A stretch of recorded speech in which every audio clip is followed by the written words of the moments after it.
Baiklah, untuk acara selanjutnya adalah pemaparan materi mengenai peran dan etika dosen wali sebagai konselor yang akan disampaikan oleh Ibu DRA Marisa Francisca Mulyono, MPD Psikolog. Kepada Ibu Marisa, kami persilakan waktu dan tempat. Baik, selamat siang Ibu dan Bapak sekalian. Mudah-mudahan suara saya cukup jelas karena kebetulan ada kegiatan yang bersamaan ya. Mudah-mudahan nggak ngantuk nih. Habis makan siang. Saya juga makan siang agak kekenyangan sedikit, tapi mudah-mudahan tidak mengganggu konsentrasi. Kita santai aja ya. Jadi saya mendapatkan bagian bahwa kita mau menjelaskan mengenai peran dari dosen wali sebagai konselor. Ini bukan satu beban yang mudah untuk beberapa orang, tetapi mungkin buat beberapa bapak ibu yang lain ini otomatis gitu ya. Tapi sebenarnya karena dari pengalaman saya kalau lihat rambut udah putih ya Bu ya. Nah ini tuh pengalaman dulu, memang tidak semua dosen wali diharuskan menjadi konselor. Tetapi sekarang kita mencoba untuk bisa membantu ibu bapak kalian. Selagi kita menjadi dosen wali, kita juga sekaligus memainkan peran kita sebagai konselor. Tapi nggak usah serem dulu, nggak usah berbeban dulu. Barangkali dengan apa yang saya sampaikan, ibu bapak menjadi lebih ringan. Ya, karena sebetulnya yang kita lakukan ketika konselor, bapak ibu akan mendapatkan teknik-tekniknya besok, tetapi sebenarnya yang penting hatinya dulu. Kalau hatinya sudah ada, biasanya teknik itu nanti dengan latihan kita bisa lebih enak. Ya? Nah, bentar, ini yang pertama memang ketika dosen wali diminta atau diharapkan menjadi konselor, memang tugas kita adalah membantu mahasiswa yang mengalami kesulitan dalam menyesuaikan diri dalam bidang akademik khususnya. Ya. Selain itu memberikan bimbingan, kadang-kadang juga bentuknya nasihat, meskipun kalau mereka kita anggap dewasa, biasanya kita membantu mereka untuk bisa berpikir sendiri. Artinya sadar sendiri apa sih sebetulnya yang menjadi permasalahan dan bagaimana mereka bisa mengatasi sendiri. Jadi peran kita tidak harus selalu memberi nasihat. Nanti kita lihat tekniknya dikasih, ininya juga dikasih. Ya. Nah, kadang-kadang kita perlu meluruskan pemikiran mereka atau persepsi mereka yang masih salah, baik itu secara akademis maupun kadang-kadang dalam pergaulan, dalam menghadapi dosen, dalam menghadapi tugas, kadang-kadang bahkan sampai ketika mereka harus melihat masa depan. Ya, bagaimana? Karena kan banyak juga mahasiswa yang masuk di salah satu fakultas, tapi sebenarnya itu hanya karena harus sekolah aja gitu. Tapi ke depan mereka belum tahu sebetulnya mau apa nanti selesai pendidikan ini gitu ya. Lalu menampung kesulitan pribadi mahasiswa bila tidak dapat diselesaikan, maka baru kita sarankan mereka untuk merujuk ke, nah ini dulu konselor TPBK fakultas. Sekarang ada PKUP yang tadi sudah dijelaskan oleh ISI. Ya. Nah memang kita lihat seberapa kita bisa mendampingi mahasiswa ini. Ya. Nah, saya pisahkan meskipun dilakukan oleh satu orang, oleh kita sendiri, tetapi ada peran sebagai dosen wali dan ada peran sebagai konselor. Dosen wali spesifik kita bantu mereka dalam perencanaan studi dan kesulitan-kesulitan ketika mereka menyelesaikan studinya. Ya. Sedangkan peran kita sebagai konselor yang terutama itu adalah membuat mereka merasa aman. Apa yang dimaksud aman? adalah mereka tidak merasa selalu ada ancaman, baik dari dosen, dari sesama siswa, dari lingkungan, dari suasana kampus, ataupun masa depan. Sehingga ancaman itu bisa datang dari mana aja. Sebagai individu kita punya persoalan yang banyak. Kadang-kadang ancamannya dari dirinya sendiri ketika anak merasa atau mahasiswa merasa dia nggak bisa memenuhi targetnya gitu ya. Nah, kita berusaha sebagai konselor itu membantu mahasiswa mengembangkan dan mencapai kematangan kepribadian yang tentu saja spesifik untuk setiap level. Ya, jadi ukurannya matang itu apa kalau ditanya? Ya, memang nggak bisa ada standar yang pasti. Apalagi kalau kita sudah dengar generasi yang sekarang itu standar kematangan kalau orang tua zaman dulu itu aduh anak-anak banget. Mahasiswa sekarang bimbingan, kadang-kadang ada mahasiswa bimbingan skripsi atau bimbingan tesis bahkan itu masih ditungguin sama orang tuanya. Jadi untuk waktu bimbingan itu ketika nggak pandemi ya. Nah, zaman dulu perasaan ada tuh, tapi sekarang kejadian yang kayak gitu. Jadi ini kita mau bilang ukuran matang nggak matang ya sebagai kalau saya misalnya ukuran zaman dulu itu nggak matang banget gitu. Tapi apakah itu ada perbedaan sekarang? Itu kita perlu cermati juga. Nah, dalam menjalankan tugas kita sebagai dosen wali yang nanti harus melakukan perannya sebagai konselor, ada beberapa kode etik yang perlu kita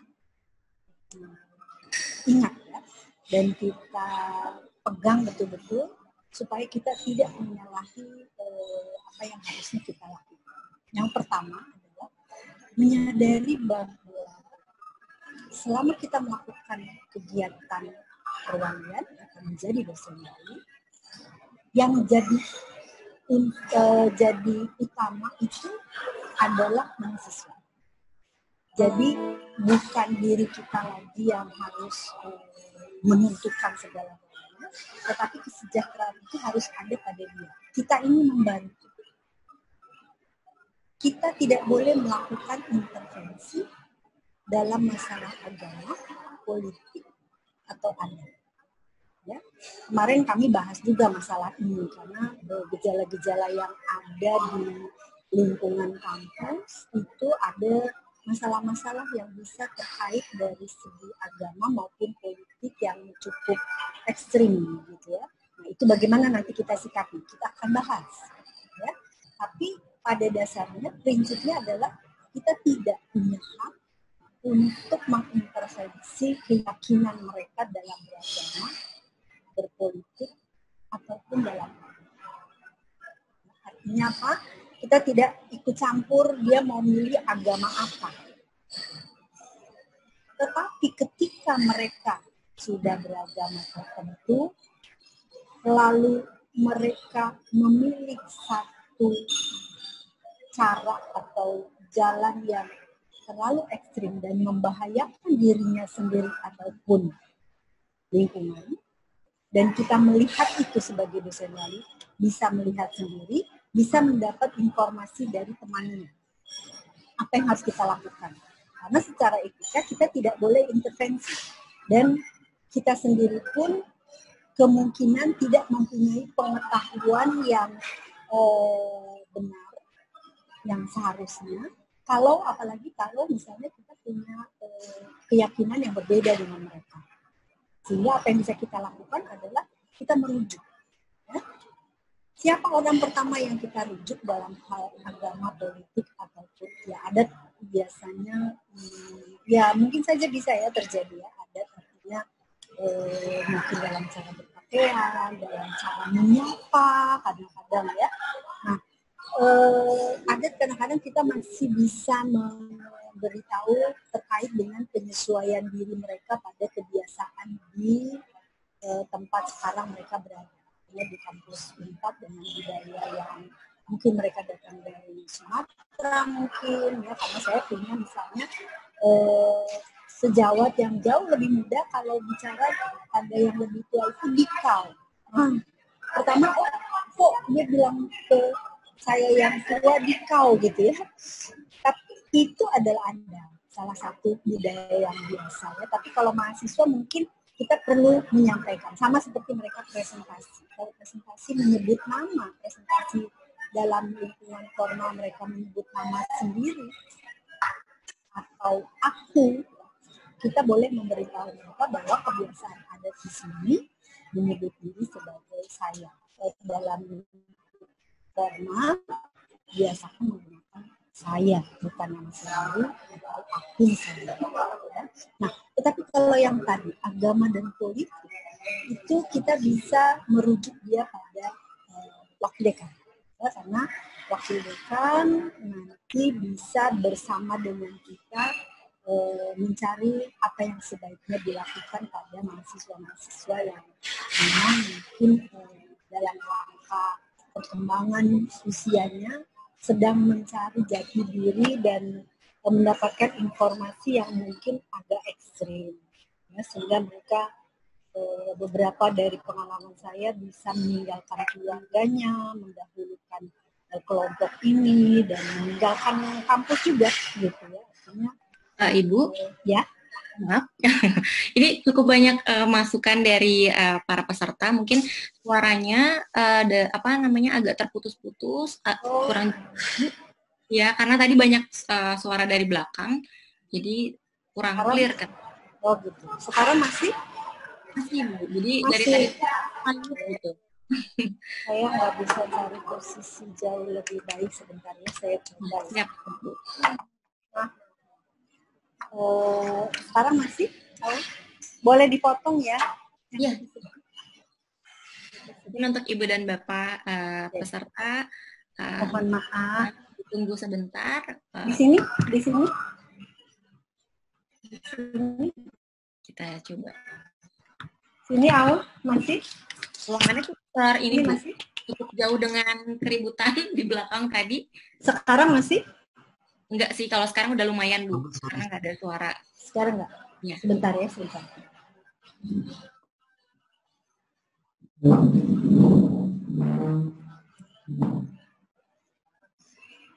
Sudah lumayan. Mudah-mudahan sekarang udah enggak ya. Oke, sekarang udah lumayan. Ya, terima kasih Bu.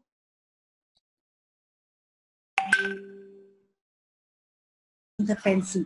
Ada agama dan politik, kita tidak berusaha untuk mengubah keyakinan mereka, tetapi apabila mereka terdeteksi, artinya kita mendapatkan informasi bahwa mereka terbawa tanpa mereka paham mungkin sebenarnya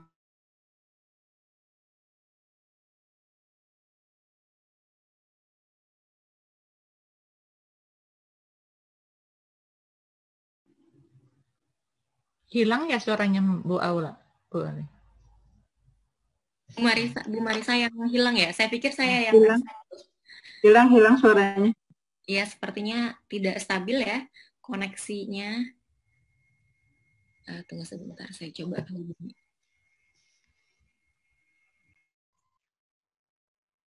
Jangan pakai video saja, Ibu Mariskanya.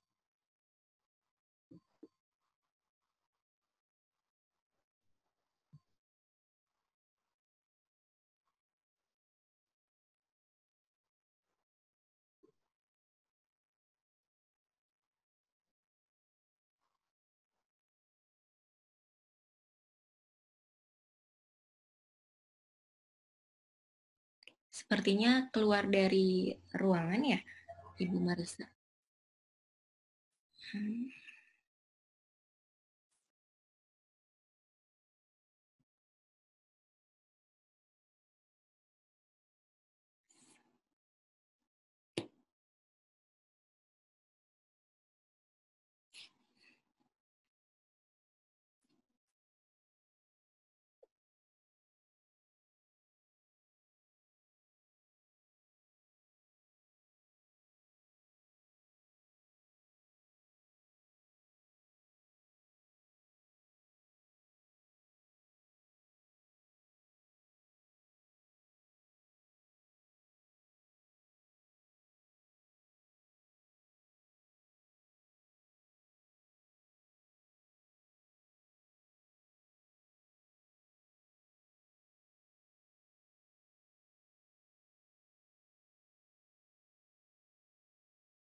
Belum masuk ya Bu Aulia ya? Ya, Bu Marisanya belum ada ya.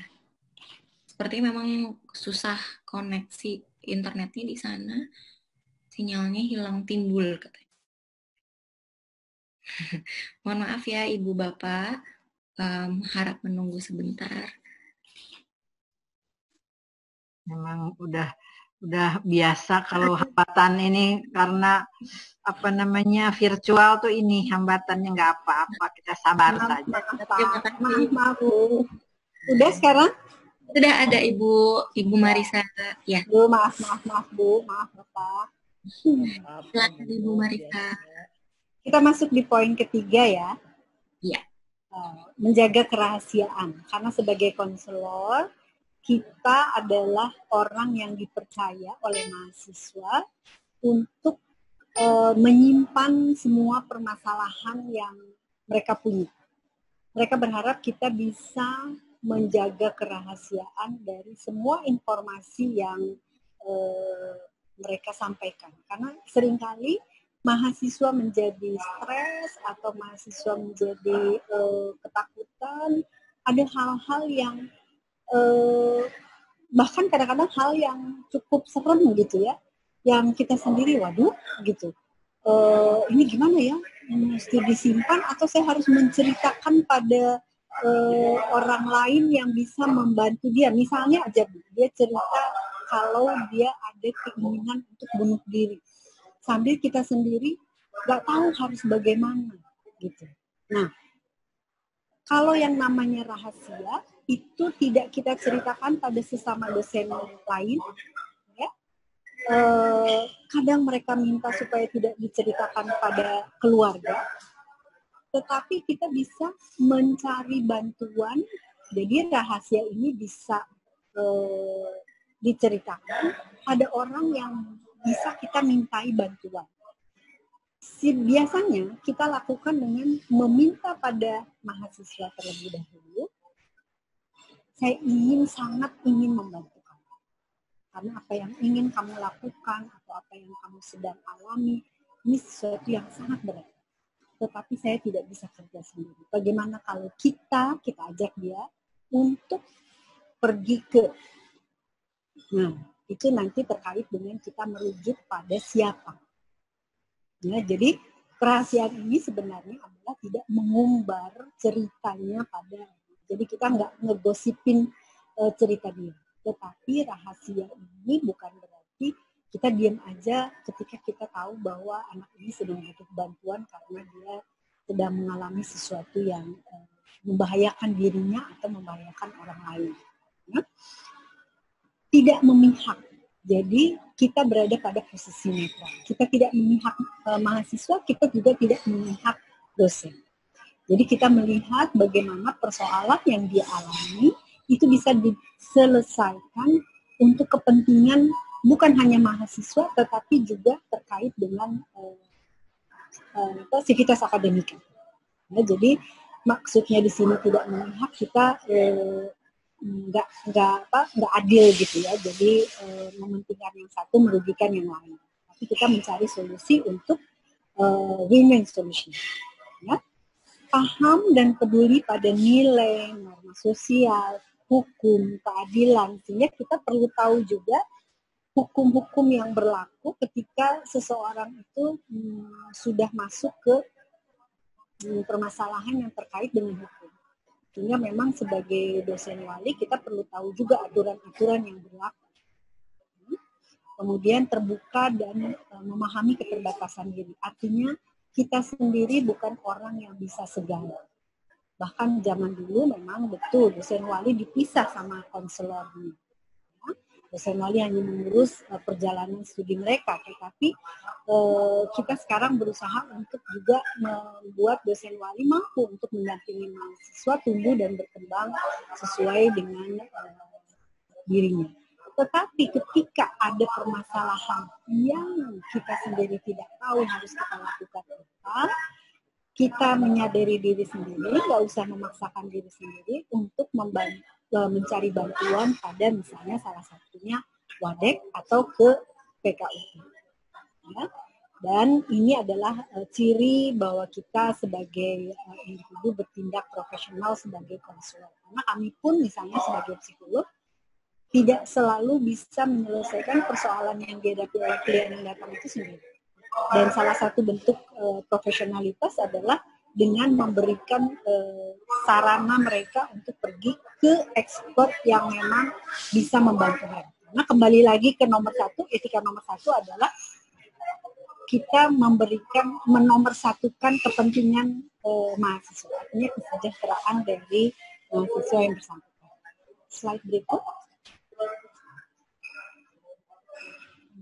Slide berikut. Boleh siapa yang pegang slide-nya ya?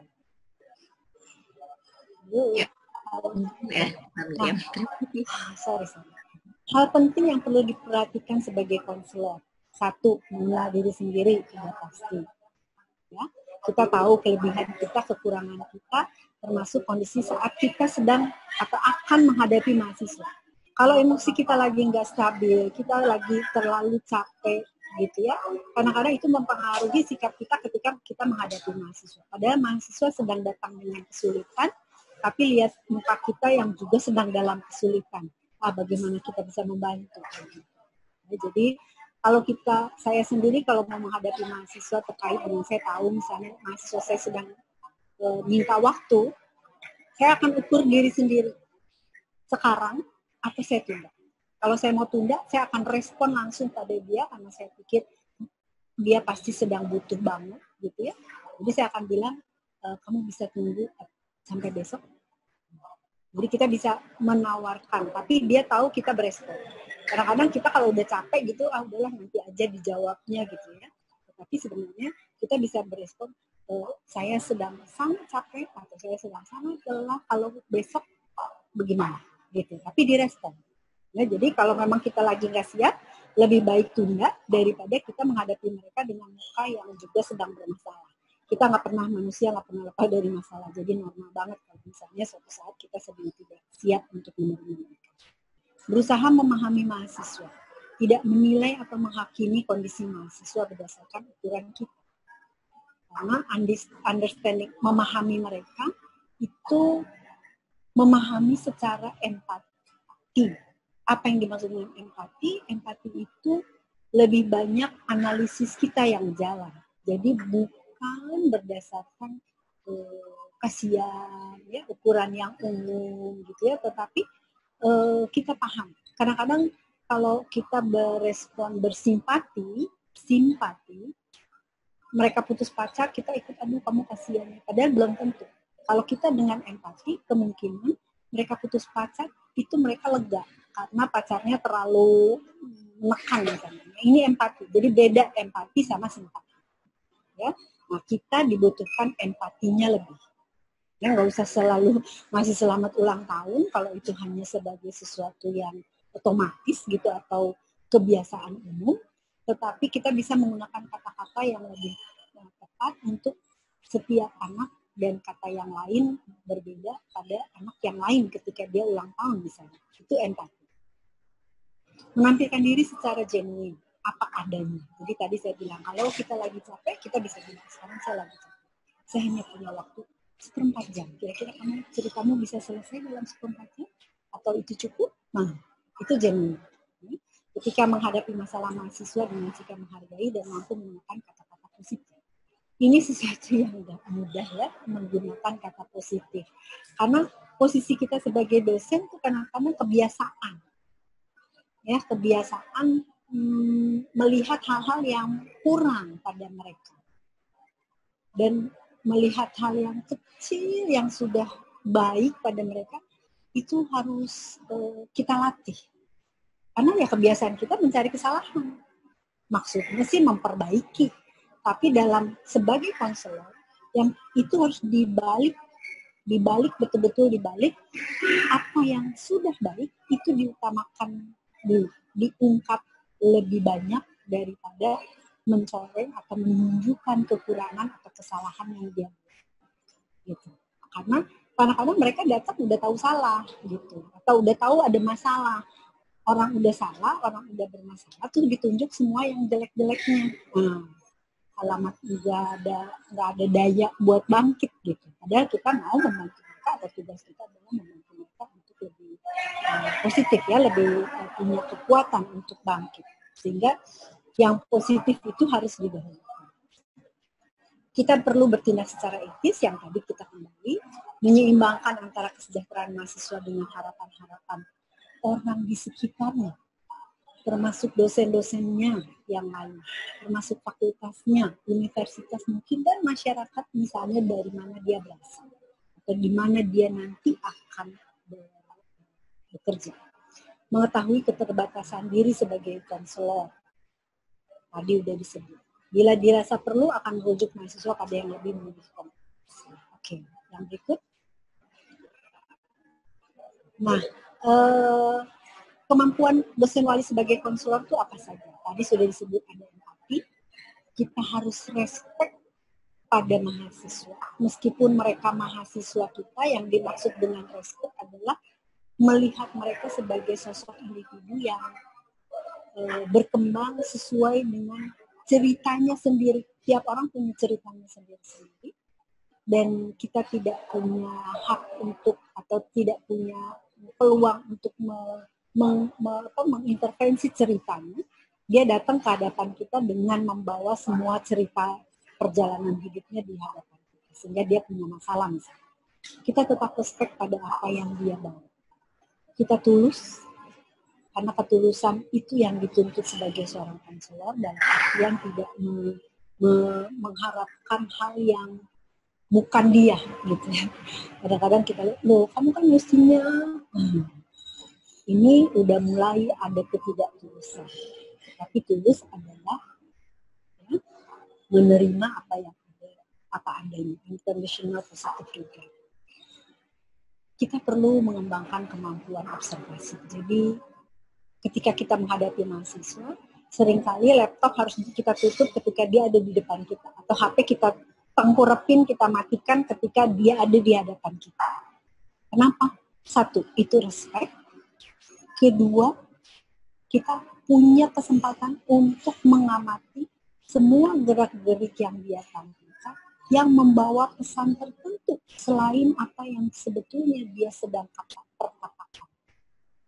Ini keterampilan observasi. Kemampuan mendengar aktif. Tadi, handphone dibalik, jangan sambil buka handphone, apalagi buka laptop. Mata kontak dengan mata, dan kita merespon. Artinya banyak ekspresi dari wajah kita yang menunjukkan bahwa kita sedang betul-betul mendengarkan dia, dan kita mengolah informasinya. Sehingga nanti besok Ibu Bapak akan diajarkan bagaimana bentuk-bentuk ketika kita mendengar secara aktif untuk merespon mahasiswa, sehingga mereka tahu bahwa sebetulnya kita sedang melibatkan diri atau berusaha melibatkan diri ke dalam persoalan mereka. Nah, sehingga dengan demikian kita bisa menanggapi perasaan atau pikiran mahasiswa dengan berikut.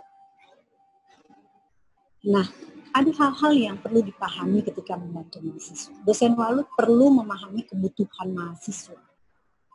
Apa sih kebutuhan mahasiswa di usia menjelang dewasa?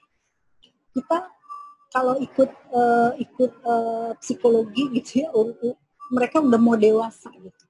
Tapi dengan ciri-ciri generasi Z ini, ada hal-hal yang mungkin teori itu beda. Sehingga kebutuhan mahasiswa itu kita perlu cari tahu juga apa sih sebetulnya mereka butuhkan. Bagaimana kebutuhan ini bisa mempengaruhi kelancaran mereka ketika mereka belajar atau melanjutkan studi. Dosen wali perlu memahami latar belakang budaya mahasiswa, dari mana mereka datang, siapa orang tuanya, bagaimana orang tuanya menanamkan nilai-nilai pada mereka. Kita kadang-kadang bisa bilang bahwa nggak ditanamkan sopan santun. Mungkin nilai itu memang nggak ada. Nilai yang kita punya tentang sopan santun itu tidak berlaku. Nah, apakah kita mesti kesel gitu ya? Ya mungkin kita pahami dulu. Lalu mereka boleh tahu apa ada dampaknya nggak kalau mereka tidak melakukan hal-hal yang berlaku sopan santun gitu. Ya, jadi itu mungkin salah satu kebutuhan mereka. Cukup dikasih tahu, cukup diingatkan, mungkin nggak sekali, mungkin 20 kali, ya itu bagian dari pendidikan. Karena mungkin nilai-nilai itu nggak mereka kenal. Misalnya ukuran kebersihan, kita bilang jorok banget sih kamu, nggak mandi misalnya, kuliah nggak mandi, atau datang ke depan kita belum mandi, cium baunya. Apa kita perlu marah? Nggak perlu. Tapi kita boleh kasih tahu bahwa genuinely kita terganggu dengan aroma yang kamu keluarkan ketika kamu nggak mandi. Dia boleh tahu, gitu. Tapi bukan ini kan saya senang ketemu kamu, tapi ada hal yang mengganggu saya. Boleh saya sampaikan? Nah, kita boleh salah satu bentuk respect, ya. Nah, sehingga dengan begitu mahasiswa akan bisa belajar juga kalau di rumah itu belum dia peroleh nilai-nilai yang umum, bagaimana menyesuaikan diri di perguruan tinggi. Berikut.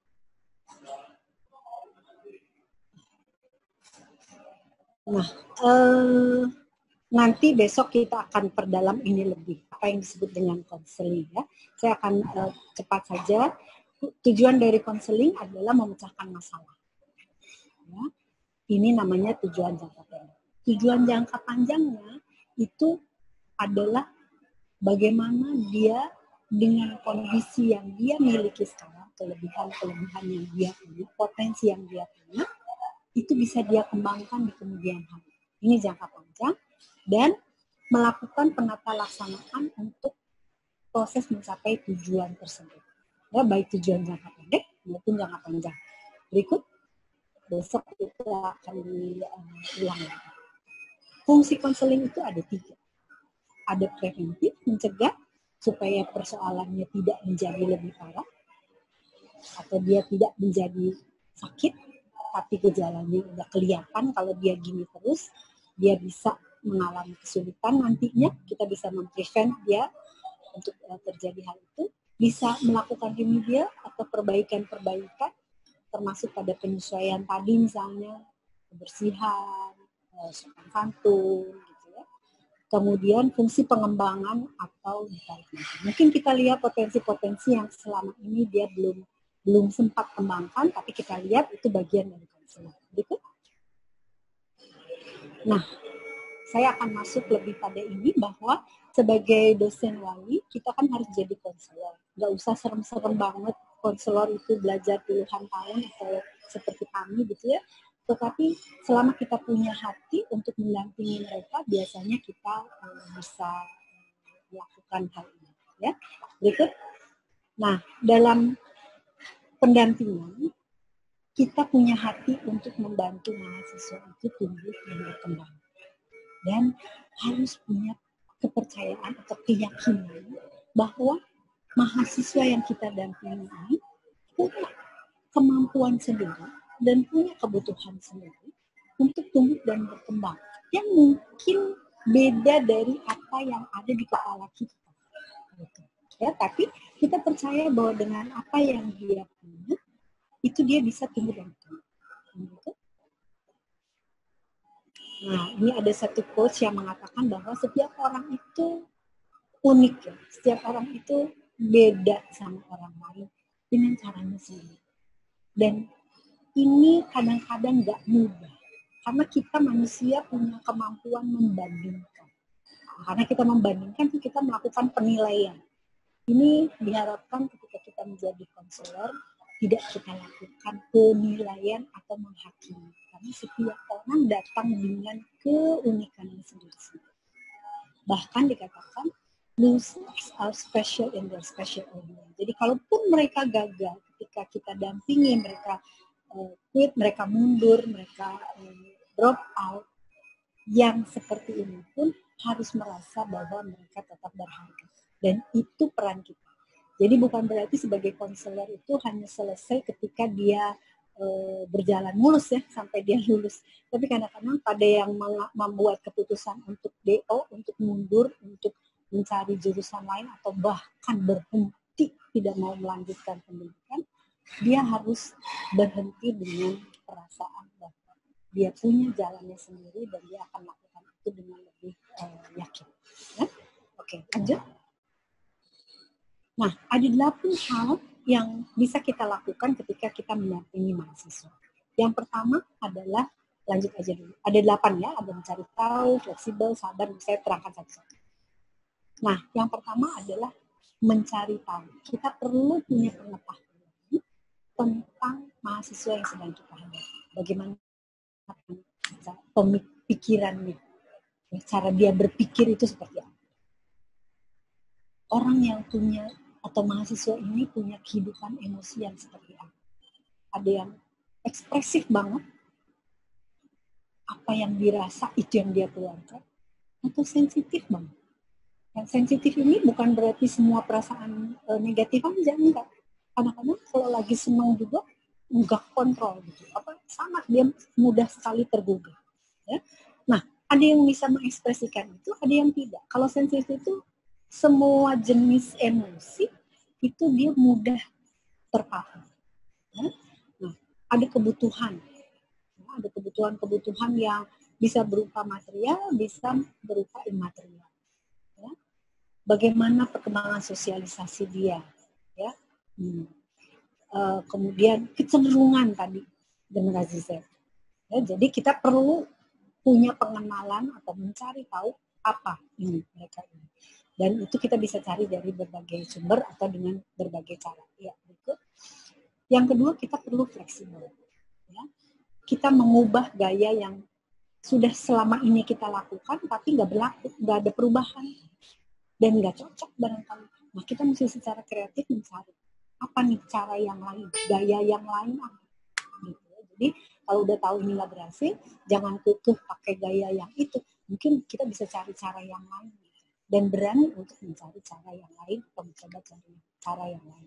Ketika kita mendampingi atau mengingatkan mereka atau membuat mereka bersemangat atau untuk mereka bisa belajar dengan, nah itu kita perlu. Ya. Berikut, yang berikut, slide berikut. Yang berikut. Nah, sabar. Apa sih sabar? Kata yang sering kita pakai ya. Tapi sabar itu adalah memberi waktu dan memberi diri kita sendiri untuk dia bisa berubah. Ini Bu siapa? Ya, untuk bisa berubah atau berkembang sesuai dengan waktunya. Ya, dan dengan caranya sendiri. Meskipun sabar itu bukan berarti kita diam aja, nggak lakukan apa-apa. Tetapi kita aktif memantau, melihat, dan bertanya, ya, dan mereka harus merasa bahwa kita sedang mengikuti mereka dalam proses pertumbuhan. Yang berikut, rendah hati. Rendah hati adalah kita perlu juga punya, nggak usah gengsi untuk menunjukkan bahwa kamu punya sesuatu yang saya bisa belajar itu dari kamu. Sehingga dia merasa dia dihargai. Dia juga respect pada kita bahwa kita menghargai dia. Jadi kita tidak merasa bahwa kita tuh udah yang paling tahu. Gitu. Sehingga menghargai usaha yang sudah mereka kerahkan itu sesuatu salah satu bentuk dari rendah hati. Yang berikut, tulus. Apa yang dimaksud dengan tulus? Yang tadi, kita mau menerima mereka apa adanya. Kadang-kadang kita punya harapan yang buat kita itu harusnya begitu. Gitu. Harusnya mah kamu belajar, harusnya mah kamu ini, harusnya kamu itu. Gitu. Tetapi apa yang kita hadapi seringkali itu belum terjadi pada mereka. Sehingga ketulusan hati ini itu kita dibutuhkan sebagai seorang konselor. Ya. Jadi karena kita mendampingi mereka seperti mereka adanya sekarang untuk bisa naik tingkat, naik lebih baik, mereka dihargai lebih lagi dan mereka juga bisa menghargai diri mereka sendiri. Kalau yang kita tunjukkan adalah standar kita, maka mereka akan merasa selalu buruk. Nah, kadang-kadang generasi ini kalau merasa dia tidak dihargai atau kurang gitu, mereka akan kabur. Lalu kabur ini dalam tanda petik bukan hanya kabur secara fisik, tetapi kadang-kadang mereka tidak mau lagi ada di depan kita. atau mereka tidak mau membawa permasalahannya ke depan kita. Ya. Mungkin enak ya, tapi sebagai konselor itu bukan bukan hal yang dianggap berhasil. Ya. Berikut, percaya. Aduh, ini paling susah buat saya ya, karena kita harus menunjukkan bahwa dia dipercaya, bahwa kita percaya dia bisa belajar dari kesalahan yang dibuat. Kita kadang-kadang sebagai dosen menjaga anak-anak kita untuk tidak membuat kesalahan. Padahal belajar dari yang salah itu jauh lebih diingat, lebih terolah daripada belajar dari yang udah bagus-bagus aja. Gitu. Jadi kadang-kadang kita mesti bisa nahan diri untuk melihat, membiarkan mereka melakukan kesalahan dulu, lalu kita berdiskusi dengan dia. Apa yang terjadi? Apa akibatnya? Mengapa ini terjadi? Apa yang kamu lakukan sehingga ini terjadi? Ya? Sebagai orang yang sudah punya kemampuan berpikir pada usia ini, mereka sebaiknya dibiasakan untuk mengolah sebab dan akibat dari perilaku yang mereka buat. Jadi bukan lagi nasihat, karena nasihat itu informasi gitu ya. Kemungkinan besar yang kita akan sampaikan sebagai nasihat ini dia udah tahu. Tetapi dia belum bisa mengimplementasikan, dan itu nggak terjadi karena sepanjang hidupnya hanya dikasih tahu. Gitu. Tapi tidak biasa berpikir. Dari kelas 1 sampai kelas 12, yang mereka lakukan hanya menghafal. Boleh berpikir, jangan, hati-hati. Kalau berpikir nanti jawabannya beda sama buku, salah. Jadi itu udah terbentuk 12 tahun. Gitu. Padahal kita sebagai pendamping harusnya memberikan mereka peluang, kesempatan untuk berpikir. Bisa salah? Iya, bisa salah. Apa akibatnya? Nah, ini kayak gini akibatnya. Apa yang bisa dirubah dong? Tentu kalau itu berbahaya atau membahayakan orang lain, tentu harus kita cegah. Bukan berarti semua muanya kita biarkan dia melakukan kesalahan. Itu namanya ngajuntrungkeun. Tapi pada hal-hal tertentu, kadang-kadang kita perlu punya keberanian untuk mendampingi mereka melewati jalan yang, cara yang berdampak gitu ya, berdampaknya nggak oke gitu. Tapi selama itu tidak membahayakan dirinya, biarkan mereka merasakan. Ini sesuatu yang nggak gampang. Saya sebagai orang tua sekarang nenek gitu ya, itu kalau saya mau harus mendampingi tetap aja gitu, kayaknya nggak bisa gitu. Belum apa-apa udah ngomong gitu, udah keluar tuh, nanti gini, hati-hati kamu gini, nanti gini, nanti gitu, nanti gini. Jadi kalau anak saya bilang itu tuh mendoakan yang jelek atau gimana? Nah, tapi sebetulnya kepercayaan ini sesuatu yang memang nggak gampang. Ya, oke, berikut biar cepat. Harapan. Nah, ini harapan itu harus ada terus. Juga bisa kita, saya mau udah putus asa lah. Aduh, sebagai konselor nggak pernah boleh itu terjadi. Ya, termasuk mereka yang harus terpaksa DO atau keluar. Saya nggak bisa bilang sebagai konselor kita hanya ketika dia ada di depan kampus. Tapi kita juga punya tanggung jawab untuk membantu mereka ketika keluar dari kampus, lulus atau tidak lulus, dia harus jadi individu yang punya harga diri, bisa mengembangkan tetap apa yang dia punya. Ya, karena belum tentu keluar dari fakultas kita yang sekarang atau fakultas di mana dia sekolah, itu di luar sana dia nggak akan berhasil, belum tentu. Ya. Jadi kita tetap harus punya harapan sehingga mereka lihat bahwa meskipun saya harus keluar dari sini, saya tetap punya harapan karena dosen walinya menunjukkan itu pada mereka. Ya. Oke, terakhir, ini yang paling terakhir saya letakkan, atau Meyerhoff ya, ini semua dari Meyerhoff, Newton Meyerhoff. Dia katakan kita harus berani mendampingi, itu perlu keberanian. Apa sih yang dimaksud keberanian? Keberanian itu kalau kita memasuki sesuatu yang kita sendiri belum tahu apa. Kalau kita udah tahu memasuki satu situasi yang udah ngerti gitu, ada apa, akan ada apa, itu nggak perlu keberanian. Tapi justru anak-anak baru, anak-anak yang membawa masalah yang kita sendiri di luar dugaan, Nah, itu kita perlu keberanian. Terus terang saya sebagai psikolog pun kalau nanti dibilang ada orang mau ketemu ibu gini, deg-degannya ada tuh Bu. Biarin saya udah psikolog puluhan tahun, tapi tetap ada gitu. Jadi buat saya ini juga bukan sesuatu yang otomatis gitu. Tapi kalau kembali lagi pada yang tujuan semula bahwa kita mau mendampingi mereka untuk tumbuh dan berkembang, ya kita lakukan ini untuk bisa dan mau ada kesediaan hati untuk ya. Itu aja barangkali. Baik, terima kasih banyak Ibu Marisa sudah memberikan materi yang sangat luar biasa mengenai dosen wali. Kalau tadi saya meng-highlight adalah menjadi dosen wali dengan hati gitu ya Bu ya. Jadi tadi betul banyak sekali yang menginspirasi saya khususnya bagaimana sih bisa menjadi dosen wali yang memang memperhatikan anak-anak walinya dengan hati. Gitu ya. Mungkin kita karena waktunya juga akan segera berakhir, jadi langsung saja ke pertanyaannya Ibu. Siap, saya akan membacakan pertanyaannya dari Pak Asep Yusuf. Bagaimana cara membangkitkan semangat atau motivasi anak wali untuk menyelesaikan skripsinya? Kasusnya anak wali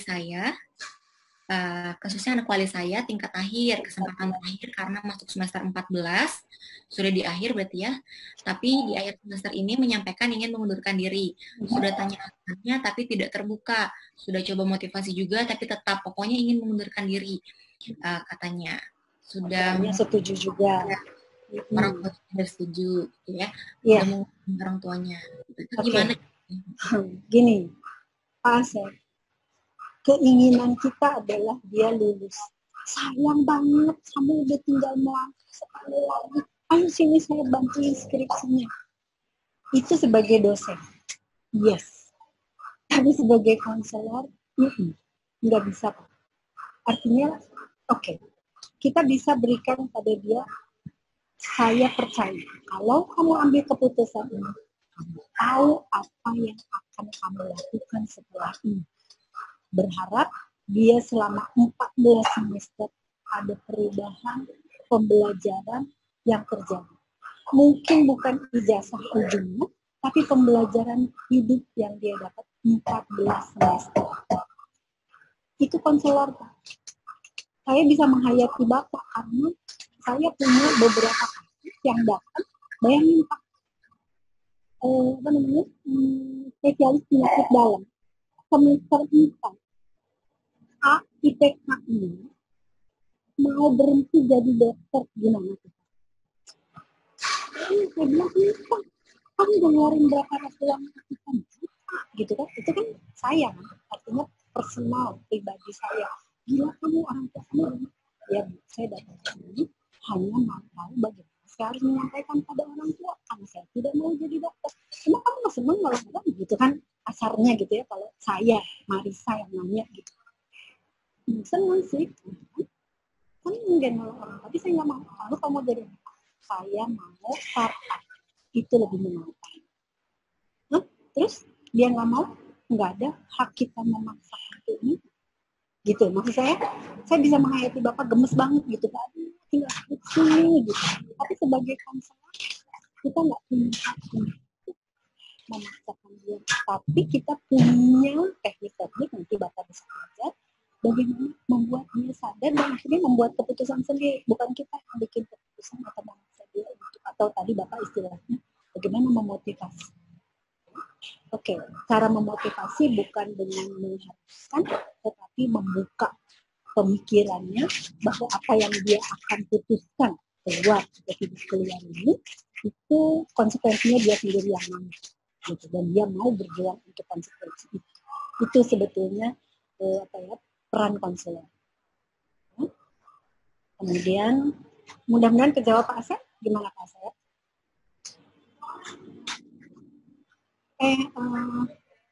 Nggak kedengaran suaranya. Oh iya, masih di mute, Bu. Ya, terima kasih Bu Marisa atas jawabannya. Mudah-mudahan bisa menjawab pertanyaan dari Pak Asep. Tadi Pak Asep juga belum. Nah, ini ada pertanyaan. Nanti Pak Asep boleh masuk ya Pak. Ini ada pertanyaan bagaimana konseling via teks. Ya Pak, terus atau Ibu Putri. Aduh, nggak gampang ya Bu. nggak gampang memang. Karena konseling itu biasanya lebih enak tatap muka. Tapi kalau itu harus dilakukan, ya nggak mau. Gitu ya. Kita bisa menjawab, merespons. Nanti Ibu belajar bahwa dalam konseling, sebetulnya konselor itu lebih banyak bertanya. Kalau nanti di WhatsApp Ibu lihat Ibu lebih banyak ngasih nasihat, nah berarti belum jadi konselor yang menggunakan teknik konseling gitu. Itu bisa jadi pelajaran buat kita sendiri.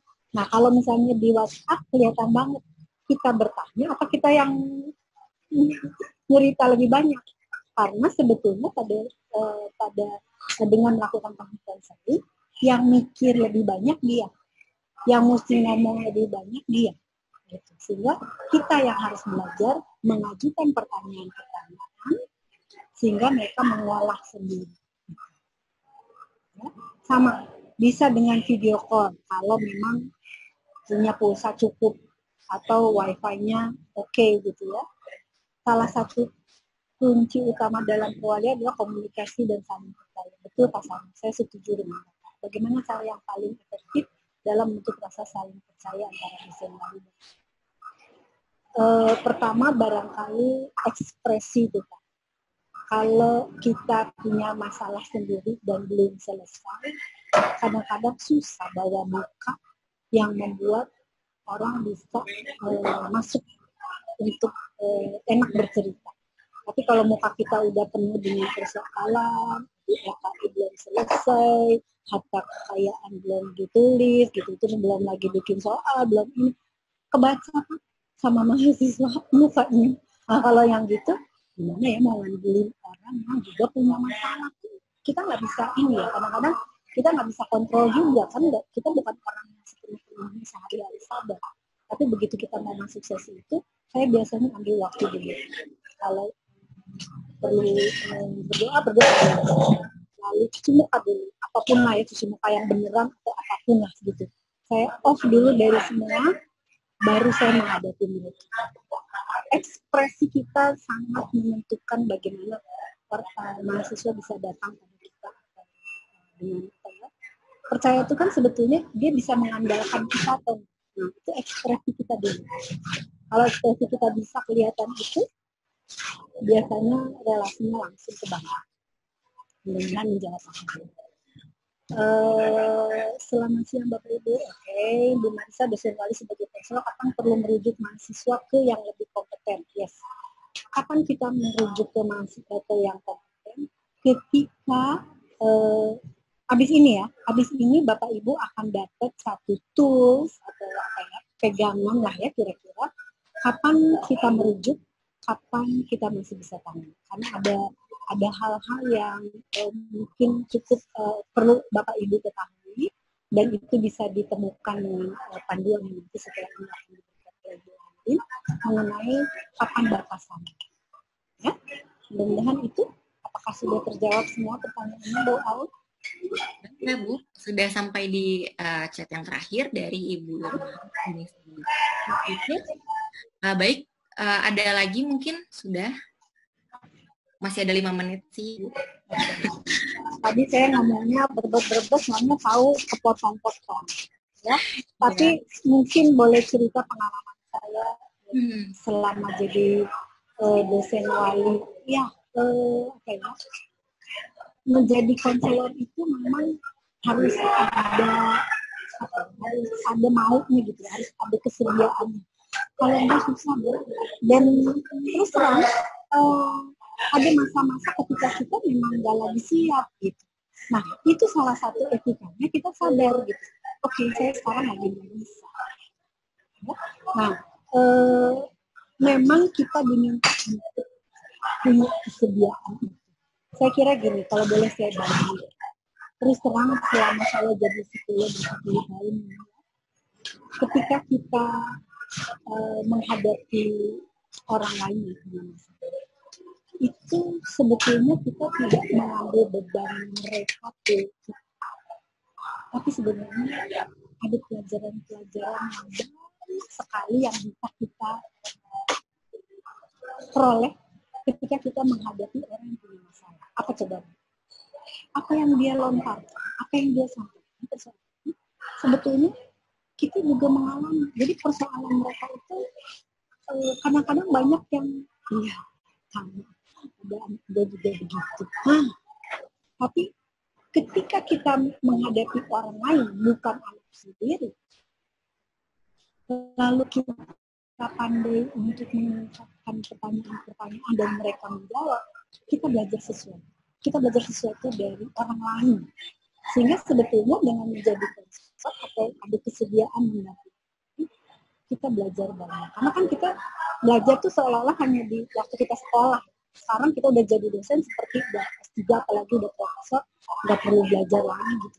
Tapi ternyata banyak yang bisa kita pelajari ketika kita bertemu dengan orang lain yang bawa masalah. Otak kita mikir lagi gitu.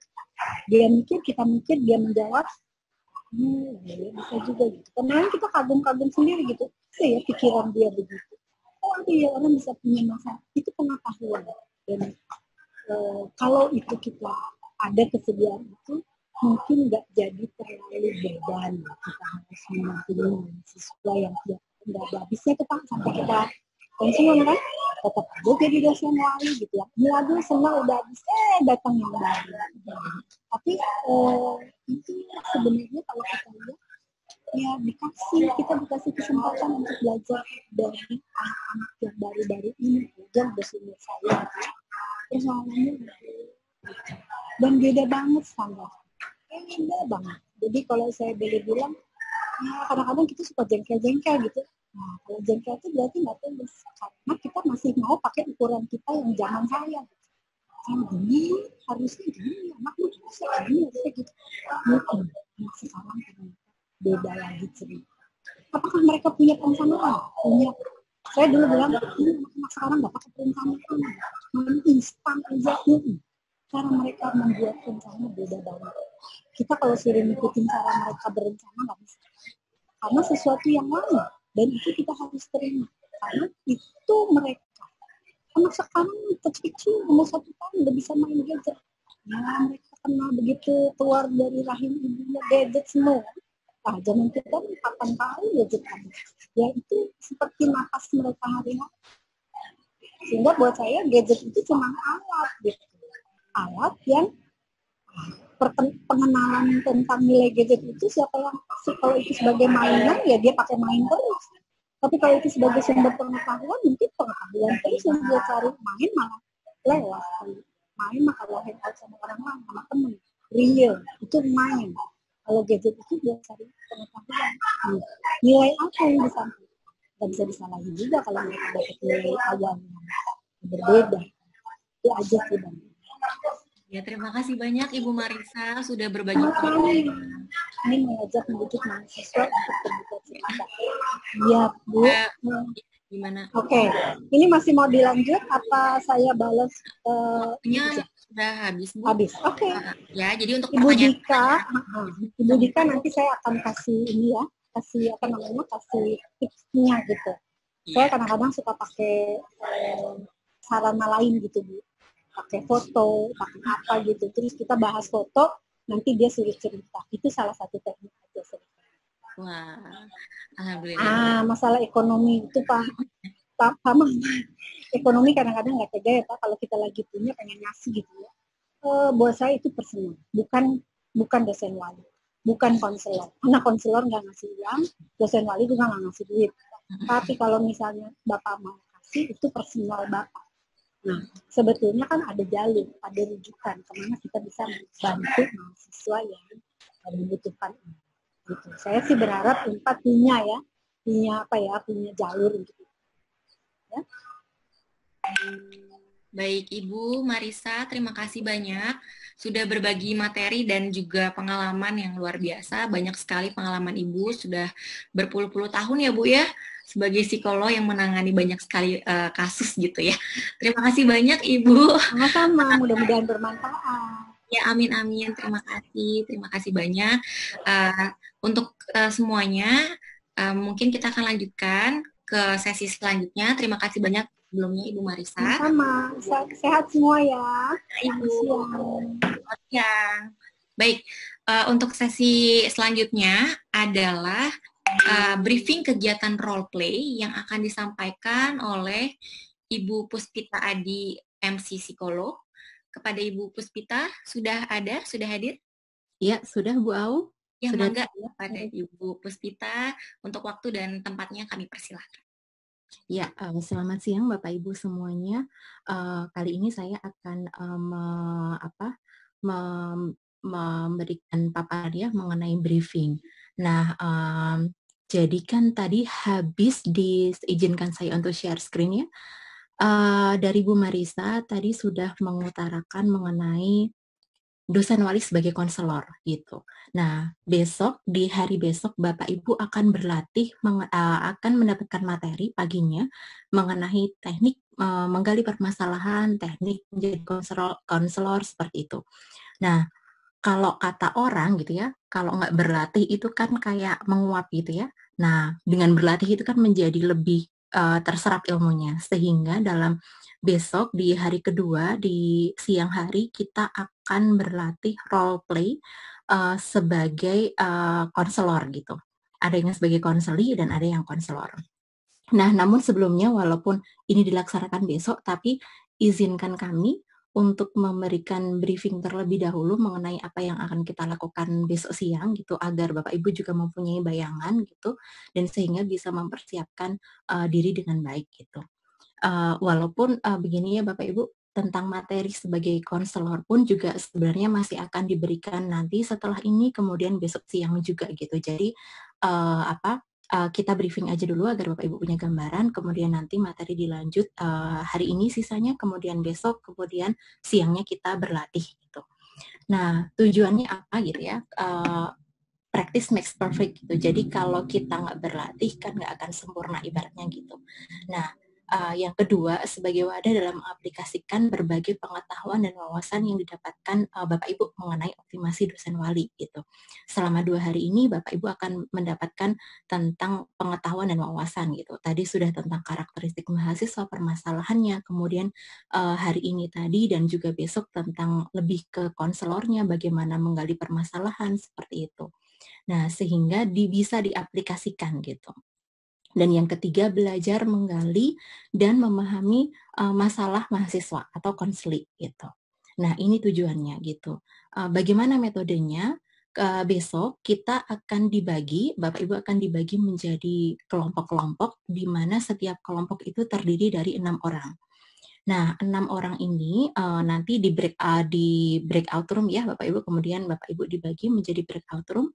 Di dalam setiap kelompok ini akan ada 2 orang berperan sebagai konselor, kemudian 1 orang sebagai konseli, dan 3 orang sebagai observer.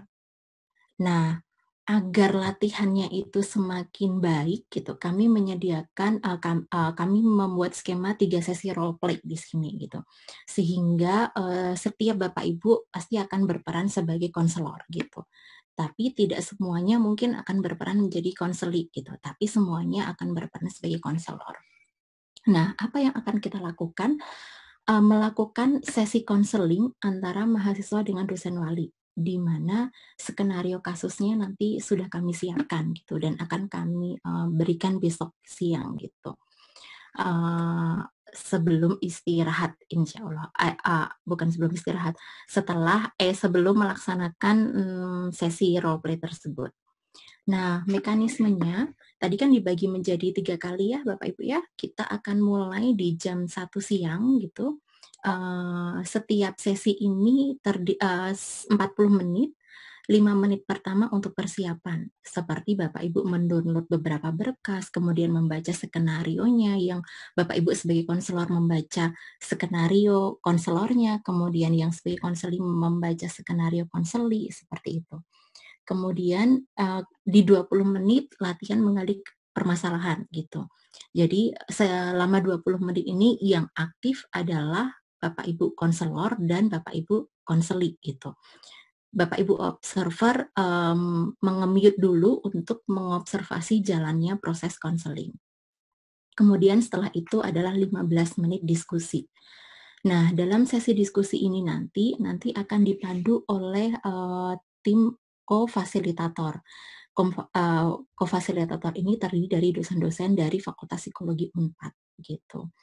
Nah, nanti akan mendiskusikan bagaimana jalannya proses konseling gitu, apakah mencapai tujuannya atau apa yang sudah dilakukan konselor gitu, apa yang perlu dikembangkan dan sebagainya. Nah, kemudian nanti pembagian kelompoknya gitu ya, sesi pertama itu mohon maaf ini terdapat salah ya penulisannya. Sesi pertama 13.30 sampai dengan 13.40, Bapak Ibu yang sebagai konselor AB itu AB sebagai konselor karena tadi 2 orang ya konselornya, kemudian nanti yang C sebagai konseli, yang observer sebagai DEF. Nanti kemudian sesi kedua, sesi ketiga kita rolling gitu. Nah, itu seperti itu. Nah, mengenai berkas-berkasnya gitu, skenarionya, kemudian ada form-form gitu yang akan membantu Bapak Ibu konselor dalam melakukan konseling, bisa di-download besok siang itu melalui chat room di Zoom gitu. Ketika Bapak Ibu sudah masuk di breakout room. Nah, itu seperti itu. Kemudian bagaimana tugasnya gitu ya masing-masing perannya. Yang pertama, konselor, Bapak Ibu yang bertugas menjadi konselor itu bekerja sama menggali permasalahan yang disampaikan konseli secara bergantian dalam batas waktu yang ditentukan. Karena tadi konselornya adalah 2 orang, jadi silakan bergantian gitu ya untuk menggali permasalahan itu. Saling mengisi istilahnya seperti itu ya. Nah, terus kemudian konselingnya itu berperan, Bapak Ibu yang berperan sebagai konseli berperan sebagai mahasiswa sesuai dengan skenario yang telah diberikan. Jadi di skenario itu sudah cukup jelas mulai dari identitas mahasiswanya, kemudian jenis kelamin, usianya, fakultasnya, semesternya, IPK-nya gitu, kemudian orang tuanya gitu ya, latar belakang orang tuanya, usia, pekerjaan gitu, kemudian gambaran permasalahan.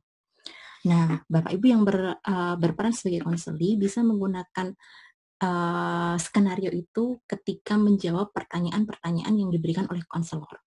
Jika memang terdapat pertanyaan-pertanyaan yang tidak ada dalam gambaran permasalahan itu, mangga bisa berimprovisasi sendiri gitu. Boleh misalnya ditanyakan sesuatu namun tidak ada nih di sini gitu ya, istilahnya tidak ada dikunci, nggak apa-apa, boleh berimprovisasi gitu. Itu seperti itu. Nah, kemudian di sini ada Bapak Ibu yang berlaku sebagai observer, itu adalah melakukan observasi terhadap proses konseling dengan berdasarkan pada panduan observasi yang diberikan. Nanti kami akan menyediakan panduan observasinya, jadi Bapak Ibu bisa berangkat dari situ. Nah, kemudian dalam sesi diskusi itu bisa menyampaikan masukan ya, berdasarkan hasil observasinya setelah satu putaran selesai. Jadi, setiap satu putaran itu kita diskusi, kemudian dimulai dengan putaran kedua diskusi, putaran ketiga diskusi, seperti itu. Nah, kemudian ada kofasilitator, ini dari tim kami, di tim psikologi, itu memandu jalannya role play, dan bersama-sama dengan anggota kelompok kecil di breakout room melakukan proses diskusi terkait dengan role play. Nanti juga Bapak Ibu kofasilitator akan menjadi timekeeper di sini gitu ya, dan juga co-host di masing-masing breakout room. Nah, mungkin itu gambarannya Bapak Ibu ya. Mungkin ada yang ingin ditanyakan dulu atau saya kembalikan ke Ibu Aulia. Terima kasih Ibu. Ya, terima kasih kepada Ibu Puspita. Barangkali ada Ibu atau Bapak yang ingin langsung menanyakan terkait proses ataupun mungkin tadi tugas dari setiap peran gitu ya. Mangga boleh silakan karena mungkin waktunya terbatas, jadi bisa langsung saja. Ada yang ingin ditanyakan barangkali? Ada Bu, saya mau bertanya Bu Aulia. Silakan Ibu Luciana. Yang dimaksud berkas itu apa ya? Iya, berkas itu adalah satu skenario kasus Bu, skenario permasalahan, terus kemudian lembar observasi bagi observer, terus ada panduan teknis role playing gitu, sama satu lagi itu adalah panduan bagi observer gitu, list observasi, panduan dalam observasi itu bagi apa yang harus diobservasi terhadap jalannya diskusi. Begitu Bu Lucy, jadi lebih ke Terima kasih. Itu yang akan dikirim via email ya? Rencananya kami masih berdiskusi di tim Bu, apakah akan via email atau di chat room. Yang chat room kan sekarang ada ada buat ngirim file di breakout room gitu. Ketika kita udah masuk breakout room kan kita bisa mengirimkan di file, jadi bisa kita kirimkan di situ gitu. Nah, ini juga kalau lewat email nanti malam kami bisa baca dulu. Kalau nanti mendadak di acara ya mungkin perlu waktu ya untuk mempelajari berkas. Kita simulasi melakukan itu. Terima kasih Bu Puspita. Ya, terima kasih Bu Lucy. Ya Bu, terima kasih atas masukannya. Nanti akan kami diskusikan di grup ya tentang insya Allah nanti kalau memungkinkan akan kami kirimkan sore ini gitu ya, mungkin sampai dengan malam. Begitu Bu Lucy, terima kasih. Baik, terima kasih Ibu Puspita atas jawabannya. Terima kasih juga kepada Ibu Luciana untuk pertanyaan dan masukan yang sudah diberikan. Mungkin ada lagi yang lain atau mungkin ada Ibu Esti mau menambahkan. Ya, terima kasih Mbak Aulia. Barangkali memang terkait materi ini karena inginnya ini senatural mungkin, jadi artinya skenario yang dibawakan oleh konseli atau dia berperan sebagai mahasiswa tidak diketahui oleh konselor gitu ya. Jadi biar lebih natural. Nah, memang kita sedang mendiskusikan bagaimana proses pengirimannya. Karena materinya tidak banyak, gitu ya, tidak banyak kok. Jadi sebenarnya kalau kemarin diskusi dengan para narasumber, sebenarnya ini bisa dilakukan beberapa saat sebelum kita bermain, gitu ya. Tidak sulit kok materinya, gitu ya. Itu saja tambahannya. Ya, terima kasih Bu Esti. Mungkin lebih ke penghayatan aja nanti ya dibutuhkan. Ya betul, penghayatan dan gini, kami juga butuh tahu berapa orang besok yang memang pasti ada di sesi role play gitu. Ya. Itu yang menjadi permasalahan. Ya tahulah kita semua sibuk gitu ya. Jadi kalau hari ini dikirimkan, kemudian besok pagi berubah lagi susunannya, terus terang kami yang agak pusing gitu untuk mengatur kembali pembagian peran-perannya gitu. Itu barangkali mohon dimaklumi. Ya, terima kasih. Ya mungkin karena untuk hari ini semua sudah mendapatkan materi mengenai bagaimana menjadi dosen wali, bagaimana menjadi konselor, bagaimana permasalahan konseli nanti mungkin ya. Jadi kalau misalnya besok ternyata berubah gitu, berbeda, mungkin jadinya ngeblank lagi gitu ya Bu Puspita ya. Jadi diharapkan untuk Bapak dan Ibu yang hari ini hadir, besok hadir lagi full dari jam 8 sampai sore. Mungkin nanti akan diberikan susunan acaranya lagi oleh panitia.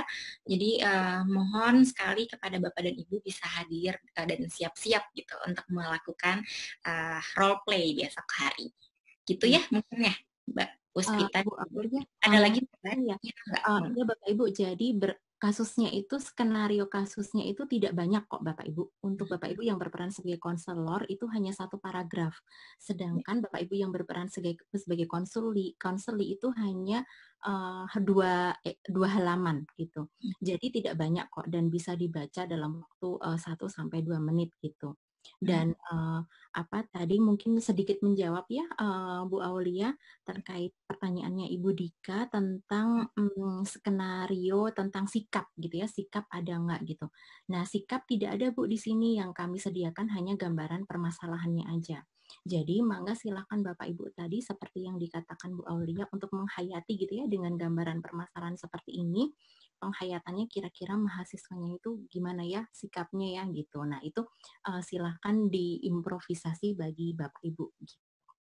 Baik, terima kasih. Tidak banyak kok Bapak sih. Iya, terima kasih. Paling mungkin sedikit saja pertanyaan yang bisa saya sampaikan ke Ibu Puspita. Kira-kira apa yang perlu dipersiapkan ya tadi dari Bapak dan Ibu? Mungkin sarapan kah atau apa gitu? Apa yang perlu dipersiapkan supaya nggak gugup gitu? Aduh, besok role play nih gitu.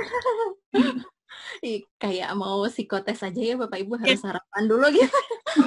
Bapak Ibu tidak perlu persiapan yang yang banyak-banyak. Ini kan kita habis istirahat ya, habis istirahat siang, jadi Bapak Ibu makan siang dulu, kemudian sholat gitu, terus ya udah tinggal mengikuti aja. Yang perlu dipersiapkan lah kehadiran Bapak Ibu gitu. Jadi jangan sampai seperti kata Bu Esti tadi jangan sampai sekarang misalnya datang terus kemudian besok nggak ada. Nah itu akan membuat kita bingung ya, karena kan terkait dengan pembagian kelompok gitu. Nah itu mungkin sama mengikuti materi gitu ya Bapak Ibu, terutama hari ini juga, terus kemudian besok pagi itu akan banyak tentang penggalian teknik menggali masalah, teknik konseling gitu yang langsung dipaparkan oleh ahlinya, sehingga mungkin ilmu ini akan sangat bermanfaat bagi Bapak Ibu tidak hanya untuk ketika role play tapi ketika berperan sebagai konselor ataupun dalam segi kehidupan yang lainnya. Oke, jadi memang perlu sekali ya Mbak Pus untuk Bapak dan Ibu memanfaatkan materi-materi yang sudah diberikan untuk besok diaplikasikan dalam kegiatan role play itu ya, Bu Puspita ya. Oke, baik. Ada lagi mungkin dari Bu Puspita? Sudah, Bu Aulia? Oh, baik. Untuk sesi ini mungkin kita tutup dulu untuk sesi dari Ibu Puspita. Terima kasih banyak Ibu Puspita atas pembekalannya. Mungkin saya sedikit menjawab dulu dari beberapa pertanyaan, apakah nantinya akan ada pembagian materi, nanti akan diinformasikan selanjutnya, mungkin untuk Bapak dan Ibu. Ada Mbak Aulia, pasti ada nanti sore ya. Sore akan diinformasikan kembali, karena sekarang kita fokus dulu ke kegiatan ini, jadi nanti sore akan kami bagikan linknya melalui kolom chat. Jadi mangga Ibu dan Bapak untuk memantau kolom chatnya.